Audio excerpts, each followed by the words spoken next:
ഇത് മാസ് മോട്ടോഴ്സിൽ നിന്നാണ് ഹോണ്ട ഡിയോ വണ്ടി ജനറൽ സർവീസായിട്ട് കയറ്റിയാണ്. General service, oil checkup, starting complaint അതൊക്കെ പറഞ്ഞാണ്. അതായത് സെൽഫ് സ്റ്റാർട്ടിങ്ങിൻ്റെ കംപ്ലയിൻ്റ് ഒക്കെ പറഞ്ഞിട്ടുണ്ടാവും. അപ്പോൾ നമ്മൾ സർവീസുമായി ബന്ധപ്പെട്ട വണ്ടി ചെക്ക് ചെയ്യാൻ വേണ്ടി കയറ്റിയിട്ടുണ്ട്. ബാക്കിലത്തെ ബ്രേക്ക് ലൈനർ നമ്മൾ അയച്ചു നോക്കുമ്പോൾ കമ്പനി ലൈനറാണ്, ഹോണ്ടയുടെ ഒറിജിനൽ ലൈനറാണ്. നമുക്ക് അത്യാവശ്യം ഉപയോഗിക്കാനുണ്ട്. അപ്പോൾ നമുക്ക് ബ്രേക്ക് ക്യാമൊക്കെ ഒന്ന് അയച്ച് ഗ്രീസ് ചെയ്തിട്ട് റീസെറ്റ് ചെയ്യാം. പിന്നെ അതേപോലെ തന്നെ ബാക്ക് ടയറിൻ്റെ കണ്ടീഷനൊക്കെ ചെക്ക് ചെയ്തു. നല്ല ടയറാണ്, അത്യാവശ്യം ഉപയോഗിക്കാനുണ്ട്. പുതിയ ടയറാണ് കേട്ടോ.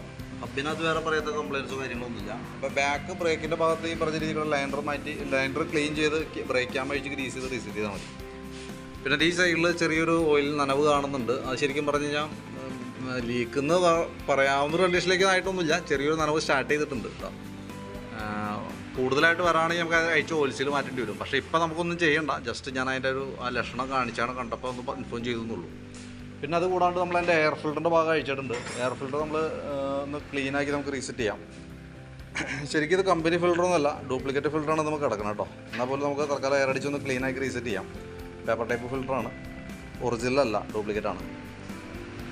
പിന്നെ അതേപോലെ നമുക്ക് അതിൻ്റെ ക്ലച്ചിൻ്റെ ഭാഗം നമ്മൾ അഴിക്കുന്നുണ്ട്. ക്ലച്ച് ഭാഗം അഴിച്ച് നമ്മൾ ചെക്ക് ചെയ്യുന്നുണ്ട്. അതിൻ്റെ ബെൽറ്റിൻ്റെ കണ്ടീഷൻ നോക്കേണ്ടതായിട്ടുണ്ട്. ക്ലച്ച് ഗ്രീസിങ് ആവശ്യമാണെങ്കിൽ ഗ്രീസ് ചെയ്യണം. അതിനൊക്കെ വേണ്ടിയിട്ടാണ് നമ്മൾ ക്ലച്ച് ഭാഗം അഴിച്ചത്. നിലവിൽ ഓയിൽ ലീക്കൊന്നുമില്ല. ബെൽറ്റിൻ്റെ കണ്ടീഷൻ നമ്മൾ നോക്കിയിരുന്നു. ബെൽറ്റും നല്ല ബെൽറ്റാണ്, കമ്പനി ബെൽറ്റാണ്, ഹോണ്ടയുടെ ഒറിജിനൽ ബെൽറ്റിനെ കിടക്കണേ. വേറെ ഡാമേജോ കാര്യങ്ങളൊന്നുമില്ല. പിന്നെ അതുപോലെ variator body, boss drive, roller അടങ്ങുന്ന യൂണിറ്റാണ്. നിലവിൽ നമുക്ക് അതിൻ്റെ കണ്ടീഷൻ നോക്കി വേറെ തേയ്മാനം നോർമൽ സാധാരണ രീതിയിലുള്ള തേയ്മാനമുണ്ട്. കംപ്ലയിൻ്റ് എന്ന് പറയാവുന്ന കണ്ടീഷനൊന്നും ആയിട്ടൊന്നുമില്ല. പിന്നെ അതുപോലെ ബെൻഡെക്സ് വർക്ക് ചെയ്യുന്നതിൻ്റെ പെർഫോമൻസ് ഒക്കെ ചെക്ക് ചെയ്തു. ചെറിയൊരു ടൈറ്റ് തുടങ്ങിയിട്ടുണ്ട്. ലൂബ്രിക്കേറ്റ് ചെയ്തിട്ട് നമുക്ക് റീസെറ്റ് ചെയ്യാം. ക്ലച്ച് വെയിറ്റിൻ്റെ ഭാഗത്ത് നോക്കുമ്പോഴും വർക്കിംഗ് ഒക്കെ ഓക്കെയാണ്, വേറെ പ്രോബ്ലം ഒന്നുമില്ല. ക്ലച്ച് ഔട്ടൊക്കെ ഒന്ന് ക്ലീൻ ചെയ്ത് കയറ്റിയാൽ മതി. അതുപോലെ തന്നെ കിക്കർ വീലൊക്കെ ഒന്ന് അഴിച്ച് ഗ്രീസ് ചെയ്തിടാം. ഇതിൻ്റെ ഉള്ളിൽ അത്യാവശ്യം ബെൽറ്റും ക്ലച്ചൊക്കെ വർക്ക് ചെയ്തിട്ടുള്ള പൊടിയുണ്ട്. അതൊക്കെ നേരെ അടിച്ച് ക്ലീൻ ആക്കി ഇടുക, റീസെറ്റ് ചെയ്യാം. സ്റ്റാർട്ടിങ്ങിൻ്റെ പ്രശ്നം രണ്ട് രീതിയിൽ കാണിക്കുന്നുണ്ട്. ഒന്ന് സെൽഫ് എടുക്കാൻ ബുദ്ധിമുട്ട് കാണിക്കുന്നുണ്ട്, അത് ബാറ്ററിയുമായി റിലേറ്റഡ് ആണ്. കിക്കർ അടിച്ചിട്ട് വണ്ടി സ്റ്റാർട്ടാവാൻ ബുദ്ധിമുട്ടുണ്ടാകും. നമ്മൾ ചെക്ക് ചെയ്യുന്ന സമയത്ത് അതിൻ്റെ പ്ലഗിനകത്ത് നല്ല രീതിയിൽ കരിയുടെ പ്രസൻസ് ഉണ്ട്. അത് കാണിക്കാൻ രണ്ട് കാരണങ്ങളാണ്. ഒന്ന്, ഈ ഇരിക്കുന്ന HT കോയിൽ ചില സമയങ്ങളിൽ ഫസ്റ്റ് സ്റ്റാർട്ട് ചെയ്യുന്ന സമയത്ത് പവർ സപ്ലൈ വന്നില്ല. ഇരിക്കുന്ന കോയിൽ വീക്കായി തുടങ്ങിയാണ് ആ പ്രോബ്ലം കാണിക്കാൻ. അങ്ങനെ വന്ന സമയത്ത് നമ്മൾ കൂടുതലായിട്ട് സെൽഫ് മോട്ടർ ഞെക്കി പിടിക്കേണ്ടതായിട്ട് വരും. ബാറ്ററിയുടെ ലൈഫ് കുറയും. അപ്പോൾ നമ്മൾ ബാറ്ററി ഓൾറെഡി കംപ്ലയിൻ്റ് ഉണ്ട്, അതിൻ്റെ ഡീറ്റെയിൽസ് ഞാൻ കാണിച്ചു തരാം. അപ്പോൾ പുതിയ ബാറ്ററി വെച്ചാൽ പോലും ബാറ്ററി ഓവർലോഡ് വരാനൊരു കാരണമാവും ഈ കോയിലിൻ്റെ പ്രശ്നം. അപ്പോൾ അത് നമുക്കൊന്ന് റെഡിയാക്കി ഇടേണ്ട അത്യാവശ്യമാണ്. പിന്നെ പ്ലഗിനകത്തും അത്യാവശ്യം നല്ല രീതിയിൽ കരിയുണ്ട്. പ്ലഗിൽ കരി പിടിക്കാമെന്ന് പറഞ്ഞാൽ അതേ അളവിൽ തന്നെ അതിനേക്കാളും കൂടുതലായിട്ട് ഹെഡിനകത്ത് നല്ല രീതിയിൽ കാർബൺ വരും. അപ്പോൾ നമുക്ക് ശരിക്കും പറഞ്ഞാൽ മാതിരി കേസ് ഇപ്പോൾ എയർ ഫിൽറ്ററിൻ്റെ ഭാഗമൊക്കെ റെഡിയാക്കി വരുമ്പോഴത്തേക്കും പ്ലഗ് തൽക്കാലം എന്തെങ്കിലും മാറ്റണം. എയർ ഫിൽറ്റർ ഇപ്പോൾ നമുക്ക് പിന്നീട് മാറ്റിയാലും പ്ലഗ് എന്തെങ്കിലും എമർജൻസി ആയിട്ട് മാറ്റണം. അതേപോലെ തന്നെ ശരിക്കും അങ്ങനെ ചെയ്യുന്ന കൂട്ടത്തിൽ കൂടെ കാർബറേറ്റർ അസംബ്ലി കൂടി ക്ലീൻ ചെയ്യണമെന്നുള്ളതാണ്.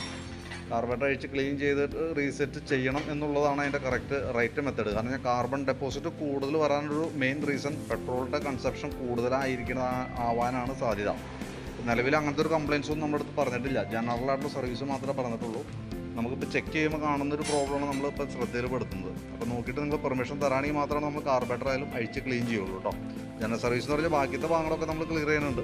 കാർബറേറ്റർ ക്ലീനിങ്ങൊക്കെ നമുക്ക് അഡീഷണൽ വന്ന വർക്കാണ്. ഏകദേശം നമുക്കൊരു 490 500 നമുക്ക് ചിലവ് വന്ന കേസാണ്. കാർബറേറ്റർ അഴിച്ച് ക്ലീനർ ഉപയോഗിച്ച് ക്ലീൻ ചെയ്ത് സ്ലോ ജെറ്റോ അതിനോടനുബന്ധിച്ച് എന്തെങ്കിലും മാറ്റേണ്ടി വന്നാൽ സാധാരണ രീതിയിൽ ഒരു 490 രൂപ വരെ നമ്മൾ പ്രതീക്ഷിക്കണം. അങ്ങനെയാണെങ്കിൽ മാത്രമേ നമ്മൾ അഴിച്ചിട്ട് കാര്യമുള്ളൂ. പ്രത്യക്ഷത്തിൽ വേറെ കംപ്ലയിൻ്റ് ഒന്നും നിലവിലിപ്പോൾ ഇല്ല കേട്ടോ. അതായത് മിസ്സിങ്ങിൻ്റെ പ്രശ്നമോ ഓവർഫ്ലോ അങ്ങനെ പ്രോബ്ലം ഒന്നും നിലവിലില്ല. അപ്പോൾ വേണമെങ്കിൽ നമുക്ക് പ്ലഗും മാറ്റി HT കോയിലിൻ്റെ ഭാഗം കൂടി ക്ലിയർ ചെയ്തിട്ട് ഉപയോഗിച്ച് നോക്കാം. പക്ഷേ നമ്മളങ്ങനെ പറഞ്ഞതിന് സജഷൻ പറഞ്ഞതിൻ്റെ കാരണം വെച്ചാൽ അങ്ങനെ ഒരു കംപ്ലയിൻസ് വരാനും സാധ്യതയുണ്ട് എന്നുള്ളതാണ് നമ്മൾ പറഞ്ഞത് കേട്ടോ. പിന്നെ അതുപോലെ നമ്മളതിൻ്റെ ഫ്രണ്ടിലേക്ക് വരുമ്പോഴത്തേക്കും ഫ്രണ്ടിലെ ഈ ബ്രേക്കിൻ്റെ 2 കേബിളുകൾ കംപ്ലയിൻറ്റ് കാണിക്കുന്നുണ്ട്. ഇവിടെ നോക്കുമ്പോൾ ഈ ഔട്ടർ വലിഞ്ഞ് ലോഡായിട്ട് നിൽക്കുകയാണ് ഈ കേബിൾ കാണാം. രണ്ടിൻ്റെയും ഈ കഴുത്തിൻ്റെ ഭാഗം, ഈ നെക്കിൻ്റെ ഭാഗം ശരിക്കും പൊട്ട് വീണിരിക്കണതാണ് ഈ കാണുന്നത് കേട്ടോ. അതുപോലെ തന്നെ ടൈറ്റും കാണിച്ചു തുടങ്ങിയിട്ടുണ്ട്. ബ്രേക്ക് കേബിൾ മാറേണ്ട ഒരു ടൈമാണ്. കൂട്ടത്തിൽ കൂടെ മാറ്റി വിടണമാണ് ഏറ്റവും സേഫ്. പിന്നെ അതേപോലെ ഫ്രണ്ടിലത്തെ ബുഷുകൾ ചെറിയൊരു പ്ലേ കാണിച്ചു തുടങ്ങിയിട്ടുണ്ട്. ഗ്രീൻ ബുഷൊക്കെ, ലിങ്ക് ബുഷൊക്കെ നമുക്കൊന്ന് അഴിച്ച് ഗ്രീസ് ചെയ്തിടാം. വണ്ടി ഒരുവിധം സ്പീഡിൽ ഓടിച്ചിട്ട് ഏകദേശം ഒരു 40-45 കിലോമീറ്റർ വേഗതയിൽ ഓടിച്ചിട്ട് അതൊക്കെ ഹാൻഡിൽ വേ നമ്മൾ കൈ എടുക്കുകയാണെന്നുണ്ടെങ്കിൽ ഫ്രണ്ട് നല്ല ഷിവറിങ് കാണിക്കുന്നുണ്ട്. അപ്പോൾ ടയറുമായി റിലേറ്റഡ് ആയിട്ട് വന്ന കംപ്ലയിൻ്റ് ആണ്. അപ്പോൾ ഇനി നമ്മൾ ശ്രദ്ധിക്കേണ്ട കേസ് എന്ന് വെച്ചാൽ ഫ്രണ്ടിലെ ബുഷുമായി ബന്ധപ്പെട്ട കംപ്ലയിൻറ്റുകളൊക്കെ നമുക്ക് റെഡിയാക്കി ഇടാം. നെക്സ്റ്റ് ടൈം ടയർ മാറ്റുമ്പോൾ സ്വാഭാവികമായിട്ടും ഫ്രണ്ടിലെ ടയർ തീരില്ല, ബാക്കിലെ ടയറാണ് തീരുള്ളൂ. ആ മാറ്റുന്ന സമയത്ത് ഈ ടയർ ഡിസ്കേപ്പാടി ബാക്കിലേക്ക് ഇട്ടിട്ട് പുതിയ ടയർ ഫ്രണ്ടിലിടണം കേട്ടോ. അങ്ങനെയാണെങ്കിലാണ് ആ പ്രോബ്ലം സോൾവ് ആവുള്ളൂ. ആ കംപ്ലയിൻറ്റ് നിങ്ങൾക്ക് ഒരു പക്ഷേ കിട്ടിയിട്ടുണ്ടാവാൻ സാധ്യതയില്ല. നമ്മൾ ഡീറ്റെയിൽ ആയിട്ട് ചെക്ക് ചെയ്യുമ്പോൾ നമുക്ക് ആ കംപ്ലയിൻറ്റ് ശ്രദ്ധയിൽപ്പെടുന്നത്. പിന്നെ അതുപോലെ ബാറ്ററി നമുക്ക് ഇത് ഇരിക്കുന്ന ബാറ്ററി നമ്മളൊന്ന് ചെക്ക് ചെയ്ത് കൊടുക്കുന്നുണ്ട്. വണ്ടി മേടിച്ചപ്പോൾ പുതിയ വണ്ടി നമ്മൾ വന്നപ്പോൾ ഉള്ള ബാറ്ററിയാണ് വണ്ടി ഇരിക്കുന്ന ബാറ്ററി. ഞാൻ അതിൻ്റെ ടെസ്റ്റ് ചെയ്തിട്ട് എൻ്റെ റിപ്പോർട്ടിൽ കാണിച്ചു തരാം. എൻ്റെ വോൾട്ട് നോക്കുമ്പോൾ 12.43 റേഞ്ചിൽ വോൾട്ട് കാണിക്കുന്നുണ്ട്. ബാറ്ററി നമ്മൾ ടെസ്റ്റിലേക്ക് കൊടുത്തിട്ടുണ്ട് കറക്റ്റ് സ്റ്റാറ്റസ് അറിയാൻ വേണ്ടി. ഇവിടെ ബാറ്ററി കംപ്ലൈൻ്റ് ആയിട്ടാണ് കാണിക്കുന്നത് കേട്ടോ. അപ്പോൾ സെൽഫിൻ്റെ കംപ്ലയിൻറ്റ് മാറണമെന്നുണ്ടെങ്കിൽ ബാറ്ററി മാറ്റി വെച്ചാൽ അത് റെഡി ആവുള്ളൂ.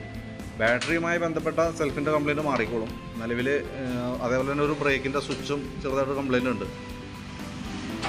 സൈഡ് ബ്രേക്ക് സ്വിച്ചൊക്കെ പിടിക്കുന്ന സമയത്ത് ചില സമയങ്ങളിൽ ലൂസ് കോൺടാക്റ്റ് ആയിരിക്കും. അതുകൂടി ഒന്ന് മാറ്റിയിട്ട് വേണം നമുക്ക് റീസെറ്റ് ചെയ്യാനായിട്ട്. പിന്നെ അതുപോലെ സെക്കൻഡറി ഫിൽറ്റർ യൂണിറ്റൊക്കെ ഒന്ന് അയച്ച് ക്ലീൻ ചെയ്തിട്ട് അത് പുതിയ ഫിൽറ്ററാണ് കളയുന്നത്. എഞ്ചിൻ ഓയിൽ നമ്മൾ ചെക്ക് ചെയ്തിട്ട് മാറ്റാനാണ് പറഞ്ഞിരുന്നത്. ഒരല്പം ലെവൽ വ്യത്യാസം കാണുന്നുണ്ട്, അളവിലൊരല്പം കുറവ് പോലെ തോന്നുന്നുണ്ട്. അപ്പോൾ നമ്മൾ ചെയ്യേണ്ട കേസിൽ എഞ്ചിൻ ഓയിൽ ശരിക്കും 3000 കിലോമീറ്റർ അനുസരിച്ചിട്ടാണ് മാറ്റേണ്ടത്. ഓരോ 3000 കിലോമീറ്ററിലാണ് എഞ്ചിൻ ഓയിൽ മാറ്റേണ്ടത്. ജനറലായിട്ട് ചെക്ക് ചെയ്ത് സർവീസ് ചെയ്ത് പോകേണ്ടത് പീരിയോഡിക് സർവീസ് എന്ന് പറയുന്നത് 4 മാസമാണ്. അതായത് 120 ദിവസം കൂടുമ്പോഴാണ് സർവീസായിട്ട് ചെയ്ത് പോകേണ്ടത് കേട്ടോ. അപ്പോൾ കിലോമീറ്റർ അടിസ്ഥാനത്തിൽ എഞ്ചിൻ ഓയിൽ മാറ്റിയാൽ മതി. പീരിയോഡിക് സർവീസ് നമുക്ക് 4 മാസത്തിലൊരിക്കലാണ് ചെയ്ത് പോകേണ്ടത് കേട്ടോ. അപ്പോൾ ആ രീതിയിലാണ് നമ്മളിപ്പോൾ വർക്ക് ചെയ്തുകൊണ്ടിരിക്കുന്നത്. അപ്പോൾ അതിനകത്ത് നമുക്ക് മാറ്റേണ്ടി വന്ന പാർട്സുകൾ ജസ്റ്റ് ഒന്നുകൂടി ഞാൻ പറയാം. ഫ്രണ്ടിൽ വരുന്ന 2 ബ്രേക്കിൻ്റെ കേബിൾ നമുക്ക് മാറ്റിയിടണം. ഫ്രണ്ടിലെ ഈ കുഷ്യൻ്റെ ഗ്രീൻ ബുഷ് എന്ന് പറയും, ആ ബുഷ് നമുക്ക് ചേഞ്ച് ചെയ്തിട്ടുണ്ടായിട്ടുണ്ട്. അതുപോലെ തന്നെ ബാറ്ററി സെൽഫുമായി റിലേറ്റഡ് ആയിട്ട് വന്ന കംപ്ലയിൻ്റാണ് ബാറ്ററിയുടെ കംപ്ലയിൻറ്റ്. ആ ബാറ്ററി മാറ്റിയാലാണ് സെൽഫ് പ്രോപ്പറായിട്ട് വർക്ക് ആവുള്ളൂ. അതേപോലെ ഒരു ബ്രേക്കിൻ്റെ സ്വിച്ച് കംപ്ലയിൻ്റ് ഉണ്ട്, അത് നമുക്ക് മാറ്റേണ്ടതായിട്ടുണ്ട്. പിന്നെ സ്റ്റാർട്ടിങ്ങുമായി ബന്ധപ്പെട്ട് ഈ ഇരിക്കുന്ന കോയിൽ HD കോയിൽ എന്ന് പറയാം, ഹൈ ടെൻഷൻ കോയിൽ എന്ന് പറയാം. ഏകദേശം നമുക്കൊരു 300 രൂപ നമുക്ക് വിലയുണ്ട്. 290 അങ്ങനെ എന്തോ കറക്റ്റ് റേറ്റ് നോക്കിയാൽ അറിയുള്ളൂ. ഏകദേശം ആ റേഞ്ച് വരുന്നുണ്ട്. പിന്നെ അത് കൂടാതെ കൊണ്ട് നമുക്ക് ഈ പ്ലഗും കൂടി നമുക്ക് മാറ്റിയിടേണ്ടതായിട്ടുണ്ട്. കാർബറേറ്റർ ഓൾറെഡി കംപ്ലയിൻറ്റ് നിലവിലൊന്നും പറഞ്ഞിട്ടില്ല. നമ്മളൊരു സജഷൻ പറഞ്ഞാണ് ക്ലീൻ ചെയ്താൽ നല്ലതായിരിക്കും എന്നുള്ളത്. ആ എസ്റ്റിമേറ്റ് നമ്മൾ ഉൾപ്പെടുത്തുന്നില്ല. വീഡിയോ കണ്ടു കഴിഞ്ഞിട്ട് നോക്കിയിട്ട് പറയുകയാണെങ്കിൽ നമുക്ക് അതും കൂടി ഉൾപ്പെടുത്തിയിട്ടുള്ള എസ്റ്റിമേറ്റ് പറയാം. ആ വർക്കും കൂടി കൂട്ടത്തിൽ കൂടെ ചെയ്യുന്നത് നല്ലതാണ്. പിന്നെ ക്ലച്ചിൻ്റെ ഭാഗം നമ്മൾ അഴിച്ച് ചെക്ക് ചെയ്യുന്നുണ്ട്. പറയത്തക്ക വേറെ കംപ്ലയിൻറ്റ്സോ കാര്യങ്ങളൊന്നുമില്ല. ക്ലീൻ ചെയ്ത് റീസെറ്റ് ചെയ്യാം. അതിനകത്ത് ബെൻഡെക്സ് യൂണിറ്റിൽ ചെറിയൊരു ടൈറ്റ് കാണിച്ചു തുടങ്ങിയിട്ടുണ്ട്. അത് നമ്മൾ ലൂബ്രിക്കേറ്റ് ചെയ്ത് റീസെറ്റ് ആക്കുന്നുണ്ട്. പിന്നെ കിക്കർ വീലൊക്കെ ഒന്ന് അയച്ച് ഗ്രീസ് ചെയ്താണ് റീസെറ്റ് ചെയ്യുന്നത് കേട്ടോ. ബെൽറ്റിൻ്റെ കണ്ടീഷൻ ക്ലിയർ ആയതുകൊണ്ട് തന്നെ വേറെ നിലവിൽ അതുമായി ബന്ധപ്പെട്ട വർക്കുകൾ വന്നില്ല. എയർ ഫിൽറ്റർ നമുക്ക് കിടക്കുന്നത് കമ്പനി ഫിൽറ്റർ അല്ല, എന്നാൽ പോലും നമുക്ക് തൽക്കാലം അത് ക്ലീൻ ചെയ്തിടാം. നേരെ മറിച്ച് കാർബറേറ്ററും കൂടി നമ്മൾ അഴിച്ച് ക്ലീൻ ചെയ്യാനായിട്ട് ഉദ്ദേശിക്കുന്നുണ്ടെങ്കിൽ കൂട്ടത്തിക്കടെ ഇതും കൂടി മാറ്റിയിടുന്നതായിരിക്കും കുറച്ചുകൂടി ബെറ്റർ. അത് കാർബറേറ്റർ ക്ലീൻ ചെയ്തിട്ട് ചെയ്താൽ മതി. കാരണം ഹോണ്ടയുടെ ആണെന്നുണ്ടെങ്കിൽ നമുക്ക് കറക്റ്റ് ഹോണ്ട എന്നുള്ള എംബ്ലോ കാര്യങ്ങളൊക്കെ വരും. പ്രത്യക്ഷത്തിൽ ഇതുമ്പോൾ യാതൊരു ലോഗമൊന്നും തന്നെ കാണുന്നില്ല. അതിൻ്റെ പേപ്പർ ക്വാളിറ്റി കാണുമ്പോഴും നമുക്ക് കറക്റ്റ് ഡ്യൂപ്ലിക്കേറ്റ് ആയിട്ട് കൃത്യമായിട്ട് നമുക്ക് മനസ്സിലാവുന്നുണ്ട് കേട്ടോ. പിന്നെ അതുപോലെ ബാക്കിലേക്ക് വരുമ്പോഴത്തേക്കും ഗിയർ ബോക്സിൻ്റെ സൈഡിൽ ചെറിയൊരു നനവ് കാണിച്ചിട്ടുണ്ട്. അതൊന്നും നമ്മൾ എസ്റ്റിമേറ്റിൽ ഉൾപ്പെടുത്തുന്നില്ല, നമ്മൾ ശ്രദ്ധയിൽ പെടുത്തിയെന്നുള്ളൂ. ബാക്ക് സൈഡിൽ ചെറിയൊരു ലീക്കേജ് വരാനായിട്ടൊരു സാധ്യതയുണ്ട്. പെട്ടെന്ന് വന്നൊന്നുമല്ല, സമീപ സമയങ്ങളിൽ ഒരു പക്ഷേ വന്നേക്കാം. അപ്പോൾ ഇത്തരം കേസാണ് മെയിനായിട്ട് നമ്മൾ ഉൾപ്പെടുത്തുന്നത്. എഞ്ചിൻ ഓയിലും കൂടി ഞാൻ അതിനകത്ത് ഉൾപ്പെടുത്തുന്നുണ്ട് കേട്ടോ. അതടക്കമുള്ളൊരു എസ്റ്റിമേറ്റ് നോക്കിയിട്ട് ഡീറ്റെയിൽസ് വാട്സാപ്പിലേക്ക് ഇട്ടേക്കാം. വാട്ടർ സർവീസ് പിന്നെ ചെയ്യേണ്ടതെന്നാണ് പറഞ്ഞേക്കണേ. അതിൻ്റെ എഞ്ചിൻ റൂമിൻ്റെ ഉള്ളിലൊക്കെ അത്യാവശ്യം ചെളിയുണ്ട്, എന്നാൽ പോലും വാഷിംഗ് വേണ്ടാന്ന് പറഞ്ഞേക്കണോട് എസ്റ്റിമേറ്റിൽ അത് ഉൾപ്പെടുത്തുന്നില്ല കേട്ടോ. ബാക്കിയത്തെ ഭാഗങ്ങൾ ഇപ്പോൾ ഈ പറഞ്ഞിരുന്ന ഭാഗങ്ങൾ ഉൾപ്പെടുത്തിയിട്ടുള്ള എസ്റ്റിമേറ്റ് റെഡി ആക്കിയിട്ട് അതിൻ്റെ ഡീറ്റെയിൽസ് വാട്സാപ്പിലേക്ക് ഇടാം. ഏകദേശം എത്ര ചിലവ് വരുമെന്ന് അറിയാൻ വേണ്ടിയിട്ടാണ്. ആ വീഡിയോ കണ്ടു കഴിയുമ്പോൾ നോക്കിയിട്ട് വാട്സാപ്പിൽ തന്നെ ഒന്ന് റിപ്ലൈ ഇട്ടാലും മതി. അതല്ലെങ്കിൽ വാട്സാപ്പിൽ നമ്മുടെ കോൺടാക്ട് നമ്പർ കിടക്കുന്നുണ്ടാവും, അതിനകത്തേക്കൊന്ന് നേരിട്ട് വിളിക്കാവുന്നതാണ്.